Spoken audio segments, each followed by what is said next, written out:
Ya, salam sehat, sejahtera di dalam kasih Tuhan kita Yesus Kristus. Tuhan gak pernah berhenti mencintai saudara. Apapun keadaan saudara, keluarga saudara, Tuhan tetap mencintai. Hanya jangan sampai kita mengkhianati cintanya Tuhan, kasihnya Tuhan. Buktinya apa? Sederhana saja. Betapa besar kasih Tuhan. Simple. Saudara dan saya ada saat ini sebagaimana saudara ada. Ini karena kasih Tuhan. Amin. Boleh enggak kasih tepuk tangan buat Tuhan kita Yesus Kristus? Ya.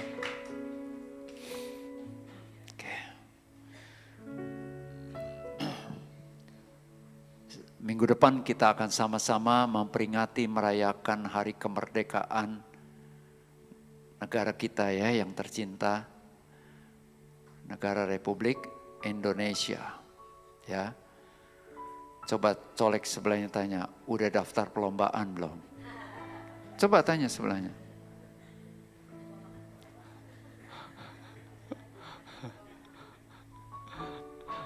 Oke ya. Puji Tuhan. Bulan ini ya khususnya kalau gereja kita nih fokusnya kepada keluarga yang dimerdekakan, keluarga yang merdeka ya. Merdeka, merdeka, merdeka. Boleh kita katakan merdeka 3 kali? 2, 3. Merdeka, merdeka, merdeka. Itu setengah merdeka.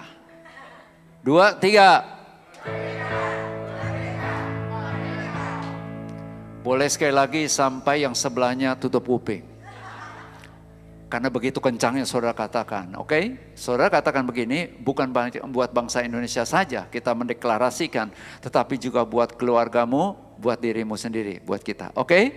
2, 3. Merdeka, merdeka. Beri tepuk tangan buat Tuhan kita yang begitu mencintai bangsa Indonesia.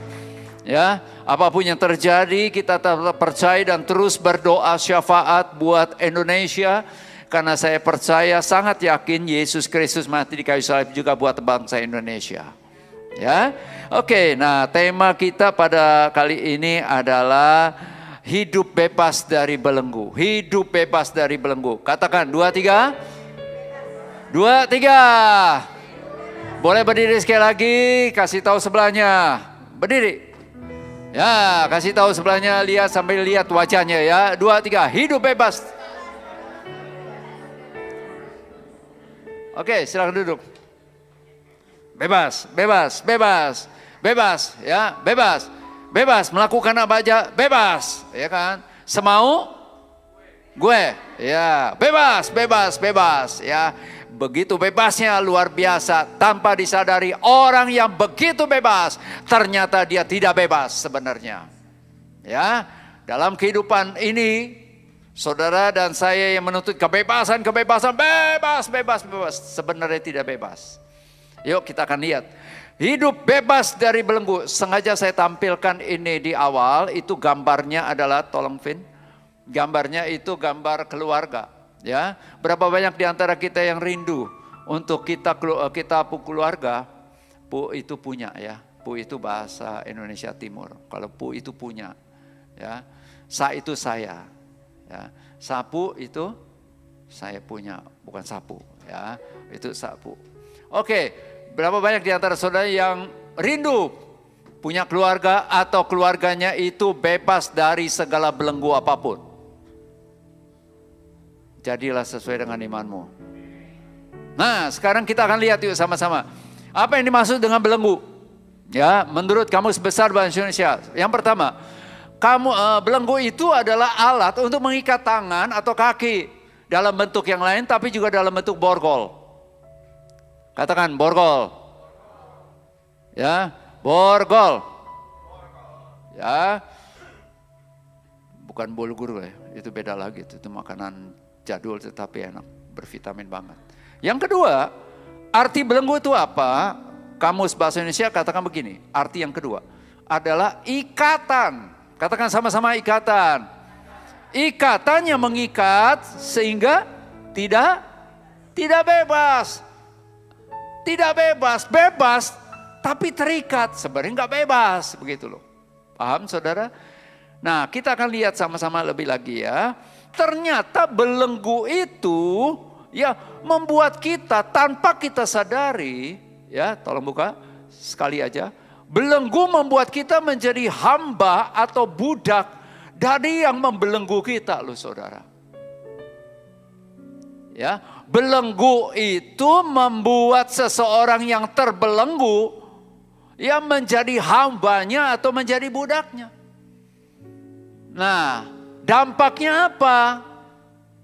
Saya ingin peragakan dulu sedikit ya. Silakan tolong KI ibadah Bro Yosua. Oke. Oke. Thank you bro. Itu aja bro. Itu aja bro. Itu aja. Ya, oke. Silakan. Ya. Ini hanya simple aja peragaan ini ya, simulasi supaya kita lebih mengerti aja. Ya. Saya minta tolong karena saya di atas nih, jadi saya punya otoritas ya saat ini, boleh milih orang ya. Siapa? Jangan, saya takut.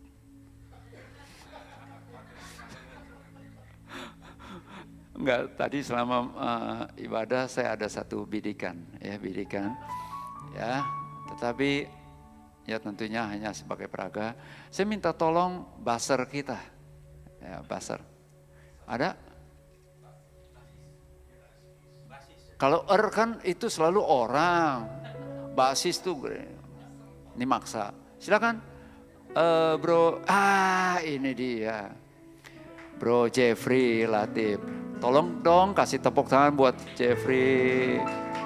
Sebelumnya saya mau tanya sama Bapak Ibu Saudara, Bapak banyak di antara kita yang diberkati lewat pelayanan pemusik, pemuji dalam ibadah kali ini. Angkat tangan tinggi-tinggi. Boleh kasih tepuk tangan buat mereka. Oke, siap. Ini bicara tentang belenggu ya. Tapi belenggu itu punya pengertian kan ikatan. Nah, tolong tangannya sama-sama. Ya. Dari sini. Ya. Terus sekali ngikat terus sampai sini. Terus sampai sini ya. Terus. Nah. Oke. Cukup. Ya. Ya, oke.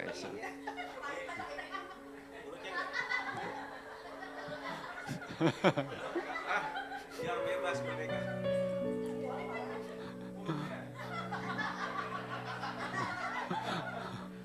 Kayaknya saudara ada kompensasi kali ini. Selama ini jangan. Lagi nggak bisa lama. Kayaknya selama ini terpendam ya. Saya lihat yang mengikat juga, ini ternyata bertahun-tahun itu. Ternyata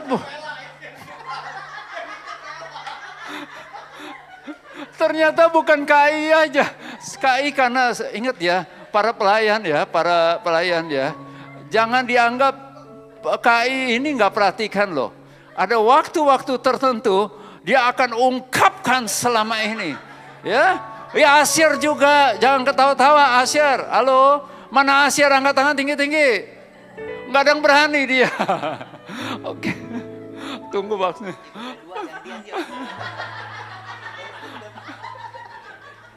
Oke, ya.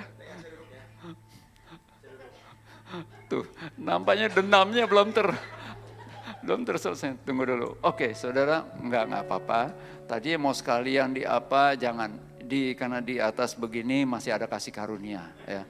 Entah bisa selesaikan di bawah ya. Oke, nah saudara, ini ikatan ya, ikatan yang membuat kita gak bebas. Itu arti belenggu tadi, betul? Ikatan sehingga gak bisa bebas.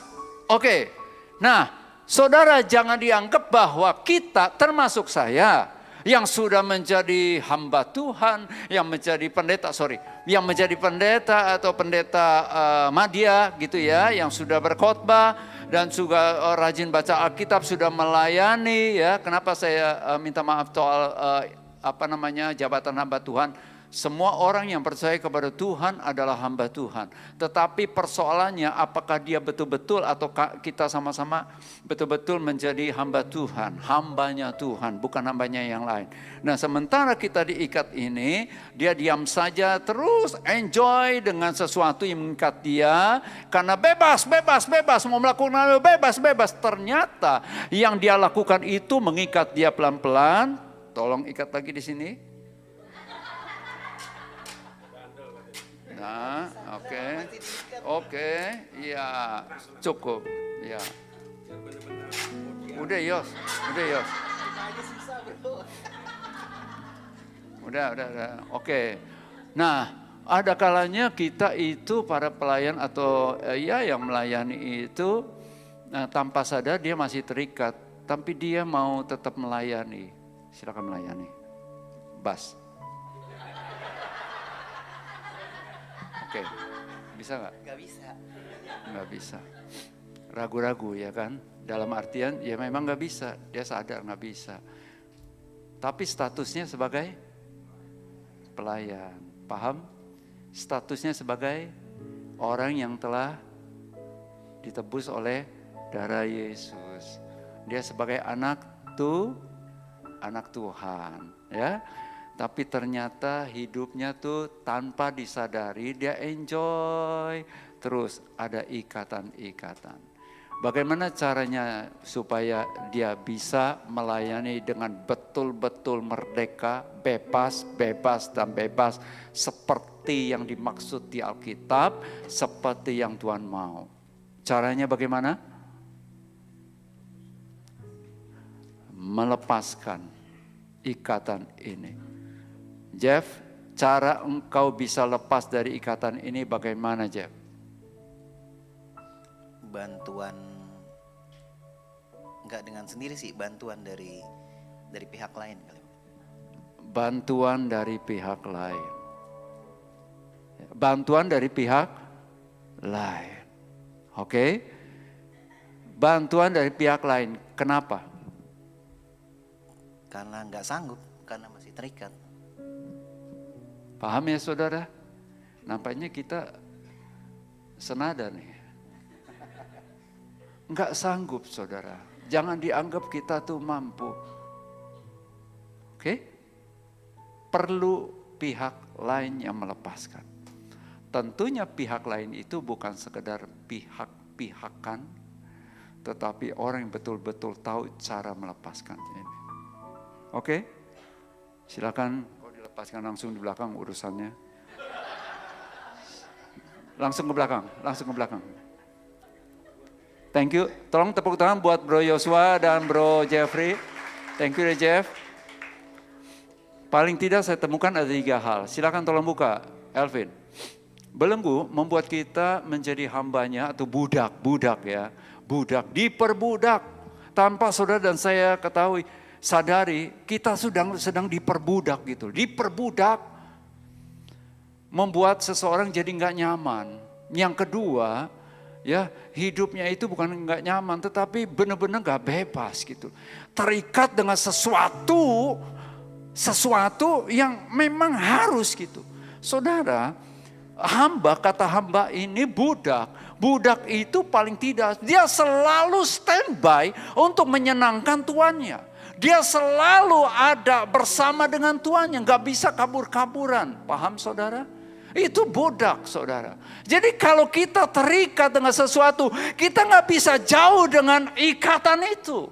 Sesuatu yang mengikat kita.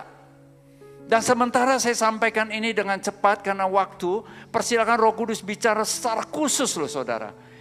Selama ini ada belenggu apa gitu loh. Ya, yang membuat kita harus selalu eksis dengan sesuatu yang sedang mengikat kita. Kita budak daripada itu. Kita menjadi hamba itu.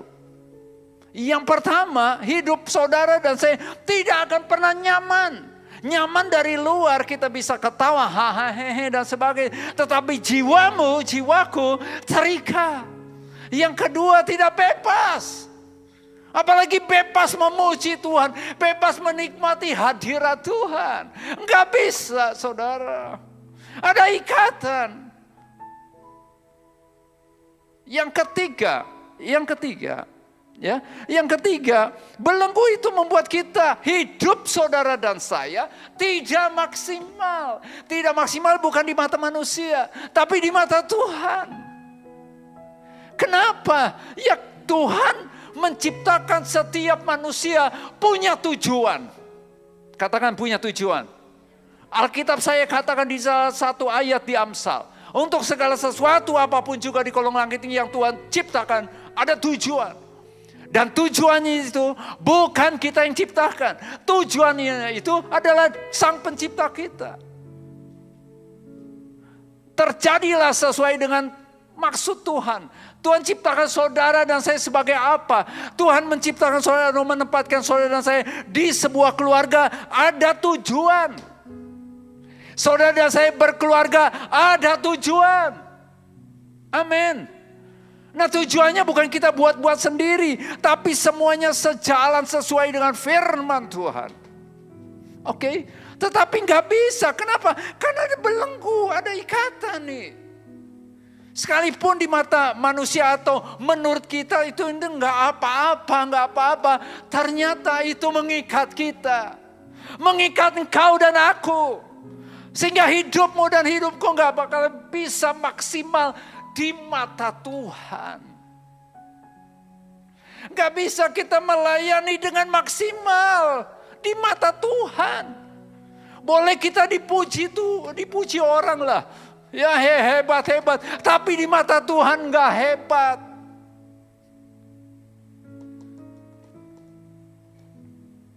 Praise the Lord. Sekarang kita akan lihat dengan cepat saya ingin sampaikan beberapa antara lain beberapa jenis belenggu, beberapa jenis ikatan. Apa yang Alkitab katakan? Silakan tolong buka film. Yang pertama adalah mamon. Katakan mamon. Ya, mamon. Saudara, mamon di dalam Matius 6 ayat 24. Ya. Matius 6 ayat 24 dikatakan apa? Tidak seorang pun dapat mengabdi kepada dua tuan. Mengabdi, kata mengabdi itu sama dengan menjadi hamba, menjadi budak dari dua tuan. Gak bisa. Alkitab katakan, jika demikian ia akan membenci yang seorang, mengasihi yang lain. Ini prinsip yang gak bisa diganggu gugat.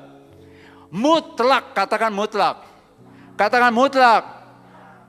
Saudara gak bisa mengabdi kepada sesuatu sementara kita mengabdi kepada Tuhan. Itu akan terbukti lewat kehidupan kita sehari-hari. Saudara lebih mementingkan yang satu atau lebih mementingkan yang satu lagi? Itu mamon artinya apa sih? Bahasa aslinya mamon itu artinya paling enggak. Yang pertama memang artinya uang. Katakan uang. Uang. Kita semua memang hidup di dunia ini perlu uang. Tapi uang bukan segalanya. Dengan uang kita bisa membeli tempat tidur yang nyenyak. Tetapi kenyenyakan tidur hanya diperoleh dari Tuhan. Setuju saudara? Ada orang yang begitu nyaman tidur di atas tikar saja. Tapi ada orang yang nyaman tidur di atas spring bed yang ratusan juta. Tapi bolak-balik gak nyaman. Uang. Arti mamon yang kedua adalah harta karun atau harta. Katakan harta. Harta ini gak harus yang namanya emas. Yes.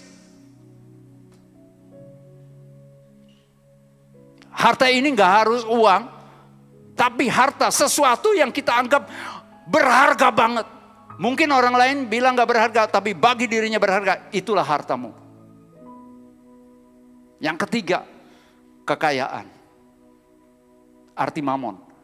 Uang, harta, kekayaan. Itu arti mamon. Arti yang sebenarnya. Dalam bahasa asli. Yang kedua, belenggu. Selain mamon apa? Katakan manusia. Alkitab katakan begini di dalam 1 Korintus 7 ayat 23. Kamu telah dibeli dan harganya telah lunas dibayar. Tolong lanjut, 2, 3. Hamba manusia. Ingat kata hamba juga identik dengan apa? Budak. Hamba manusia, bukan hamba manusia.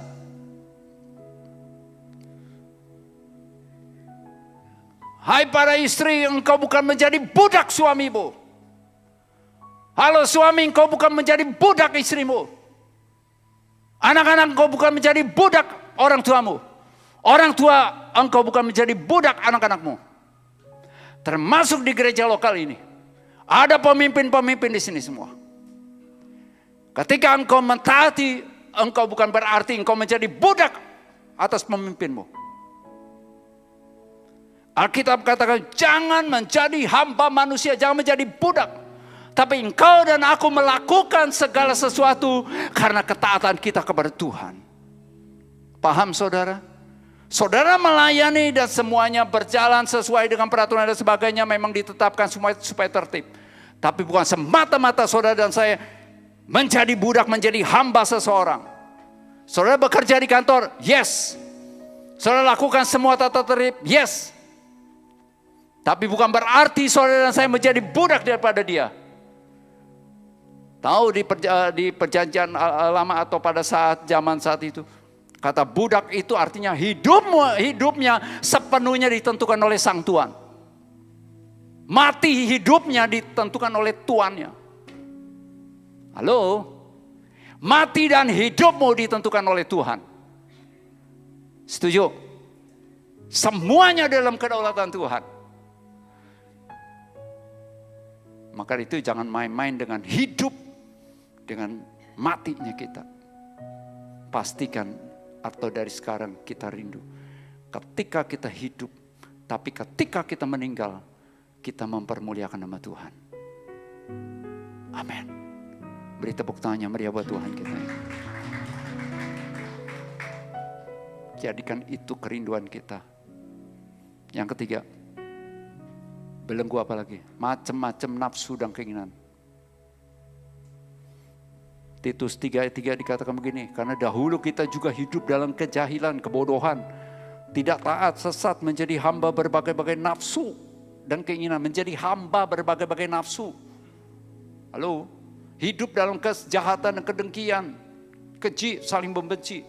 Nah, salah satu maksud ayat ini adalah ya, dulu kita melakukan apapun, yang penting gua senang. Yang penting aku senang. Bodoh amat, ini kesenanganku. Maka dari itu, salah satu aplikasi dari ayat ini adalah apa? Hobi. Juga ada yang membahas ini ayat ini. Apa? Games. Pelayanan. Apapun juga. Oh, ini untuk kesenangan. Untuk kesenangan. Ini terjemahan lain, Titus 3 ayat 3. Dulu kamu melakukan apapun juga, kita melakukan apapun juga, yang penting apa? Gua senang. Yang penting untuk kesenangan, ku. Tapi ketika kita sudah mengalami perjuangan pribadi dengan Tuhan Yesus, apapun yang kita lakukan, Tuhan senang gak ya? Halo? Stop mulai dari sekarang. Segala belenggu apapun ikatan. Kalau motivasinya bukan untuk kesenangan Tuhan. Apapun juga yuk. Berikutnya. Macam-macam apa? Kepercayaan. Semua ini. Macam-macam kepercayaan.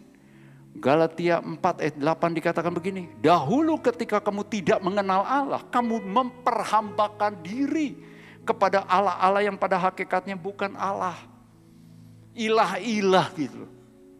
Mempercayai Allah-Allah yang sebenarnya bukan Allah. Konteks ayatnya seperti itu dijabarkan sebelum dan sesudah ayat itu. Ya. Sebenarnya gak ada, Paulus katakan, tidak ada berhala, Tapi kita jadikan berhala, dengan kata lain kita jadikan itu Allah, Tuhan. Sebenarnya dibalik daripada berhala-berhala itu apa? Setan. Iblis. Iblis yang bermain lewat apa? Nih. Pola pikir kita. Oke. Bermacam-macam kepercayaan. Bermacam-macam kepercayaan. Salah satunya, antara lain juga. Saya ingat banget, ini ajaran dari almarhum Om Pelealu. Saya sudah lama enggak istilahnya bekas rumah Om Pelealu ya. Founder daripada GBI Hosana. Juga salah satu founder GBI sebenarnya beliau. Saudara, kalau nggak salah rumahnya Om Pelealu itu tusuk sate ya? Betul nggak sih? Betul Kak Robi? Tusuk sate. Kepercayaan jangan beli rumah ditusuk sate. Lebih baik lu beli sate, lu makan. Daripada rumah lu ditusuk sate. Ditusuk-tusuk lu. Kalau foto jangan bertiga. Yang tengah pasti mati lebih dulu. Wih gile. Kematian ditentukan oleh foto. Halo. Banyak kepercayaan-kepercayaan lain. Tahyul gitu loh. Alkitab katakan terjemahan. Dongeng nenek-nenek tua. Kepercayaan-kepercayaan seperti itu. Dan banyak lagi. Persilakan Roh Kudus bicara terus. Ya. Itu mengikat kita. Sehingga kalau mau nggak bisa. Aduh, nggak bebas. Ada orang Kristen juga loh saudara. Tiap kali bawa mobil itu. Kalau ada orang, ada ambulan lewat, bawa jenazah. Bukan ambulan apa? Jenazah. Lewat, bawa jenazah kan? Ya bawa jenazah. Dia tepuk ini di dashboard. Saya ada di situ. Maksudnya apa bro? Kalau ada yang meninggal itu lewat supaya kita nggak kebawa. Dikira kalau begini-gini langsung mayatnya denger. Oh ada yang bubuk nih gitu.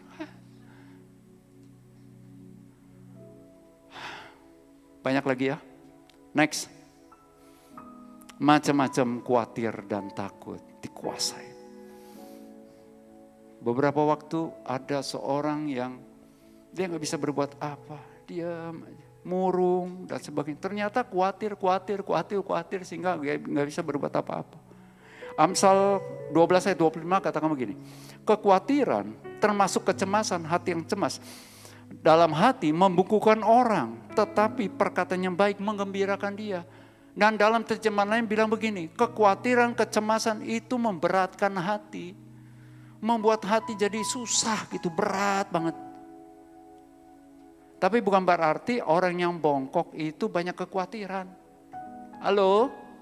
Nangkap di sini pengertiannya bukan secara letterlek. Berat banget gitu. Karena khawatir, takut, cemas. Khawatir, takut, cemas. 2, 3. Khawatir. Sekali lagi. Pada waktu itu datang, yes. Tapi kita harus counter. Nah, lanjutannya dulu.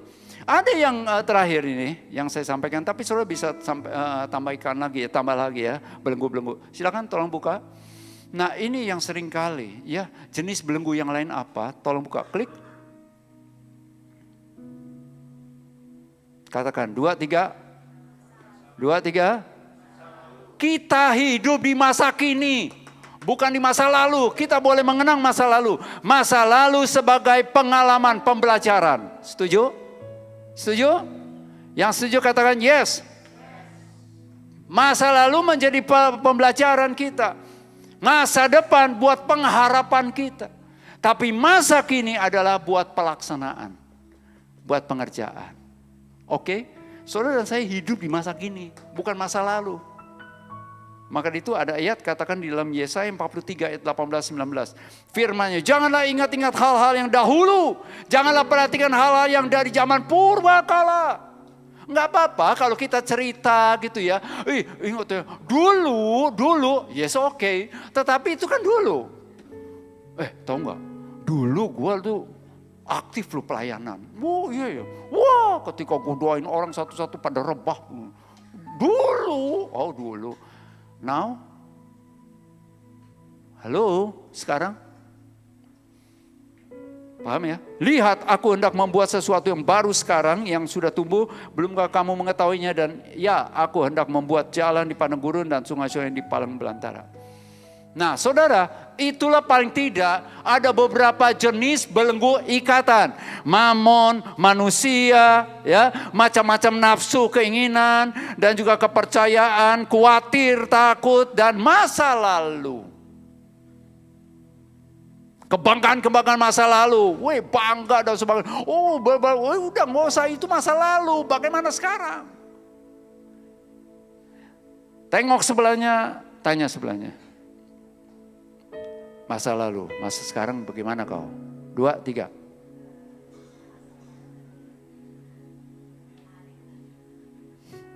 Siap. Halo. Dulu saya, kalau jalan sama pasangan saya selalu rangkul. Itu dulu bro, men. Saya gandeng suami saya. Kenapa digandeng? Supaya nggak direbut, digandeng sama yang lain. Bukan itu dulu. Bagaimana sekarang? Haleluya. Di sini ada suami istri, bolehlah lirik-lirik ke sebelah, kan? Itu dulu. Sekarang bagaimana nih? Pulang dari tempat ini atur waktu.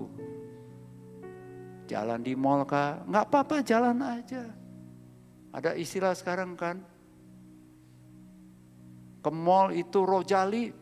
You know rojali? Rombongan jarang beli. Ada lagi rohana. Apa itu bro? Rombongan hanya nanya-nanya, ini berapa, ini bagus. Ini. Oke. Ujung-ujungnya apa? Nanti dulu ya. Oke, saya pergi dulu. Enggak balik-balik. Ini sih enggak. Ini adanya di pedalaman lautan ya. Oke. Enggak apa-apa. Yang penting nikmati kebersamaan. Halo. Enggak bisa makan di food court. Ya sudah. Makan beli Indomie kah? Tapi jangan sering-sering ya. Makan Indomie, ya udah makan berdua. Saya sih belum pernah tuh makan berdua tuh sambil tatap-tatapan Indomie ya. Pernah yang lain, kue teo ya, Indomie enggak. Ya kan begitu saudara, ya kan? Halo, itu dulu. Tapi bagaimana sekarang? Yes, lanjut yuk. Sekarang yuk sama-sama, tolong buka Vin. Nah, saudara, ternyata belenggu kehidupan itu semuanya membawa kita kepada dosa loh. Kenapa kok dosa? Saya kan gak merampok, gak mencuri, membunuh. Saudara tahu dosa itu, yang terkenal salah satu bahasa aslinya, hamartia. Hamartia apa? Meleset dari sasaran. Sasarannya siapa? Sasarannya Tuhan. Menurut kita baik, tapi meleset dari sasaran Tuhan, dosa men. Nah ini juga buat saya kok. Saya kok boleh khotbah begini? Oke. Tapi benar gak di mata Tuhan? Saya harus cross check. Yuk, lanjut. Saudara, ya, dosa itu membawa kepada apa? Maut. Upah dosa adalah maut. Pak, Bu, saudara, tolong perhatikan ya. Akhirnya saya diingatkan loh saudara. Jangan puas diri bahwa kita sudah rajin bergereja. Jangan puas diri bahwa kita katanya sudah menjadi orang Kristen. Artinya apa? Kita sudah pasti masuk surga. Kata siapa? Alkitab saya katakan, khususnya terakhir ini diingatkan kembali. Bukan hanya saya, tetapi banyak orang atau banyak di medsos juga mengingatkan kembali. Matius 7. Bukan setiap orang yang berseru kepadaku Tuhan, Tuhan, dia pasti masuk ke dalam kerajaan sorga. Tetapi mereka yang melakukan kehendak Bapakku di sorga. Agama boleh berubah, tetapi apakah kehidupan kita itu betul-betul sejalan dengan kehendak Tuhan, melakukan apa yang Tuhan mau? Ini betul-betul serius saudara. Kalau kita udah mati, udah gak ada kesempatan lagi saudara. Lepaskan diri kita masing-masing dari segala ikatan apapun juga yang menghalangi engkau dan aku gak bisa maksimal di dalam mengiring Tuhan. Apapun bentuknya dah. Juga di keluarga. Apa yang harus kita lakukan? Atau bagaimana caranya supaya kita dapat mengalami bebas dari segala belenggu. Dalam hari-hari ke depan juga kita hidup bebas. Katakan sekali lagi, bebas.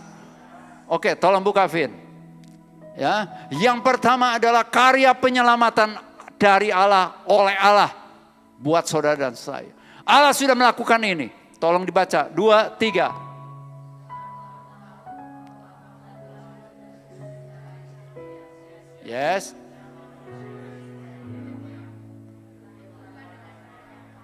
Bukan pula dengan, melainkan dengan darah yang mahal, yaitu yang sama seperti yang tak bernoda dan tak bercacat. Itu standarnya Allah.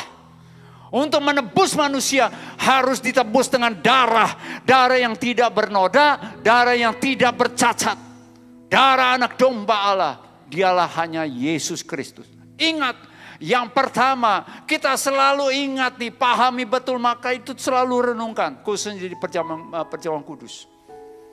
Ya, kalau gereja lokal kita ini sebulan sekali perjamuan kudus. Saudara, bukan sekedar rutinitas biasa.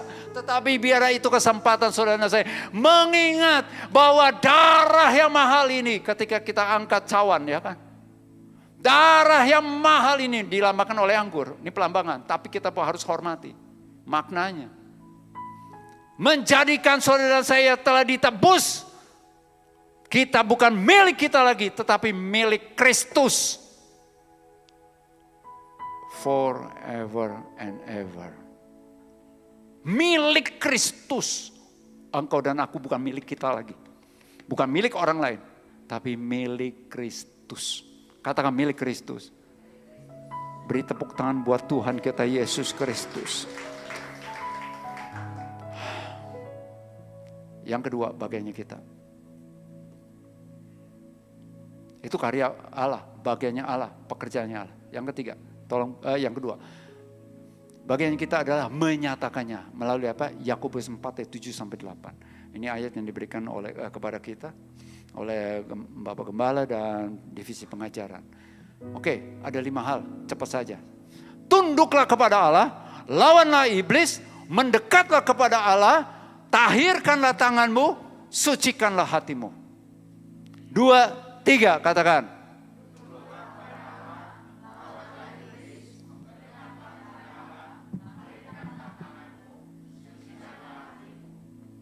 Saya sengaja peragakan ya, supaya gampang diingat. Iblis datang, tahu kata iblis ini, bahasa aslinya itu diabolos. Jadi ternyata kita tuh kalau dulu waktu sekolah suka bolos, itu loh. Tanya sebelahnya, lu suka bolos nggak? Tanya sebelahnya. Ini saya, kalau saudara kan rajin terus, tuh lihat dari muka-mukanya muka rajin. Amin. Gua raja bolos. Oh enggak, iblis itu diabolos. Arti diabolos tahu saudara artinya? Yang pertama artinya yang jelas, yang ingat aja. Fitnah. Katakan fitnah. Fitnah lebih kejam dari fitness. Fitness enak pada inti kan. Yang mau fitness hubungi. Saudara, fitnah. Jadi seringkali, banyak kali iblis itu memanahkan panah-panah apinya. Bohonglah, udah lu dari dulu sekarang juga gak berubah. Ya kan? Lu udah bodoh aja. Lu udah miskin aja, lu udah jahat aja. Lu orangnya keras tahu. Maka itu kita banyak ngomong, gue orangnya keras. Udah keras sombong lagi. Gue orang keras. Tahu bahasa sononya? Kokwai. You know kokwai? Say au. Apa? Auban. Siapa di sini auban? Angkat tanganmu. Saya balik tanya. Siapa di antara saudara yang percaya bahwa dirinya tidak auban? Angkat tangan. Jadi saudara,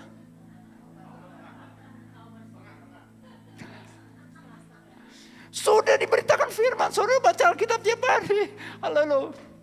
Tunduk kepada Allah untuk bisa lawan ini. Kita tunduk kepada Allah. Tunduk pada Allah, artinya apa tunduk?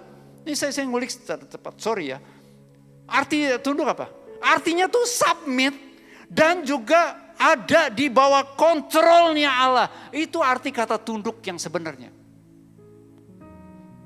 Maunya aku sini, tapi aku belajar tunduk kepada Allah. Baru kita bisa melawan iblis. Maka ia akan lari daripadamu. Itu kan ayatnya. Jangan serta-merta, gue lawan iblis, lawan itu. Tapi kehidupan saudara dan saya enggak tunduk sama Allah. Iblis bukan lari bro. Dia pergi untuk cari teman-teman di komselnya. Digoda lebih lagi. Halo, tunduk dulu pada Allah, tunduk. Maka itu tiap hari kenapa kita harus baca Alkitab ini untuk introspeksi diri kita. Apakah selama ini kita tunduk gak kepada Allah? Lebih mencari kesenangan Allah atau lebih mencari kesenangan sendiri? Pelayanan tujuannya apa? Aduh, mau dapat jempol dari orang-orang.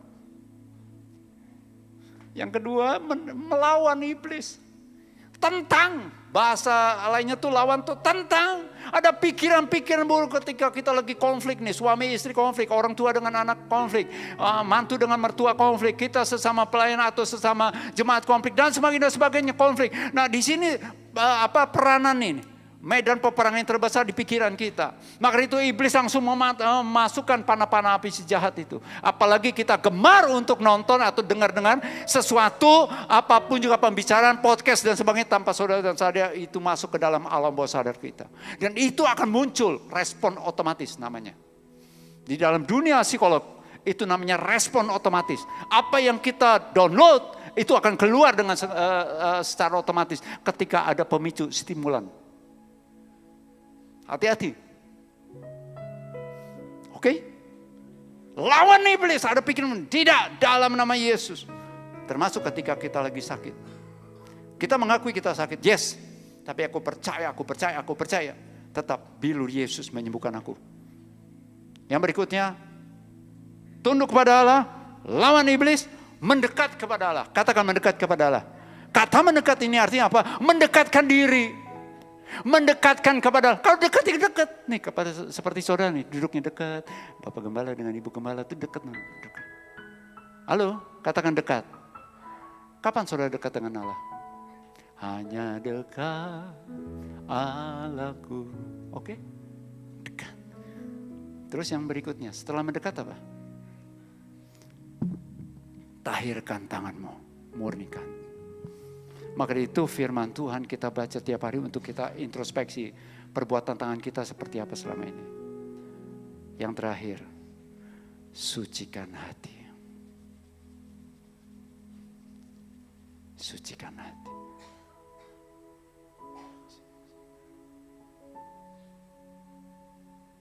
Amin. Darah Yesus menyucikan, menguduskanmu. Mari kita bangkit berdiri.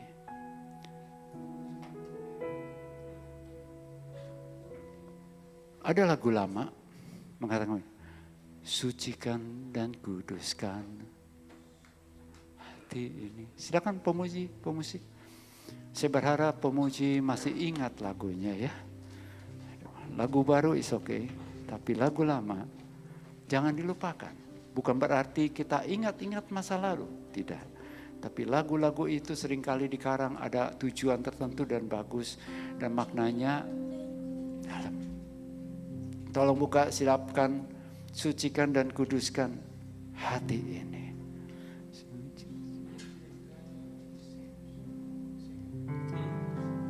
Sucikan dan kuduskan hati ini. Untuk layak menghadap hadirat-Mu. Amin. Tubuh jiwa rohku ku serahkan padamu. Ku menyembah-Mu. sekali lagi katakan, sucikan. Sucikan dan kuduskan hati ini Untuk layak menghadap hadirat-Mu. Tubuh jiwa rohku ku serahkan padamu. Ku menyembah-Mu. Tinggikan nama-Mu ya Tuhan. Mulialah nama-Mu ya Tuhan. Katakan dengan imanmu. Seperti Engkau ya Allahku, besar kuasa-Mu. Tiada lain seperti Engkau ya Allahku, besar kuasa-Mu. Sucikan dan kuduskan hati ini. Engkau dengar Bapa. untuk layak menghadap hadirat. Amin, amin, amin, amin. Tubuh jiwa rohku Yes. ku serahkan padamu. Amin, amin. Ku menyembah. Tinggikan nama-Mu ya Tuhan. Tinggikan nama-Mu ya Tuhan. Mulialah nama-Mu ya Tuhan. Dengan imanmu katakan. Tiada lain seperti Engkau ya Allahku, besar kuasa-Mu. Tiada lain seperti Engkau ya Allahku, besar kuasa-Mu. Tiada lain seperti Engkau ya Allahku, besar kuasa-Mu. Tiada lain seperti Engkau ya Allahku, besar kuasa-Mu.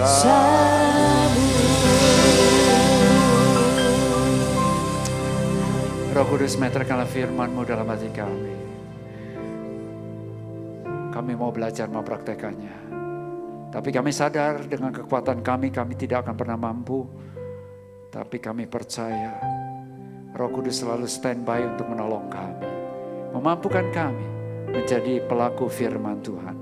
Mulai saat ini kami sama-sama berkomitmen. Mau hidup bebas dari belenggu apapun.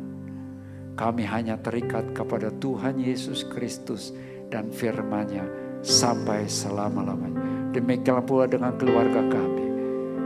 Dalam nama Yesus kami berdoa dan ucap syukur. Sama-sama kita katakan, amin. Tuhan Yesus memberkati.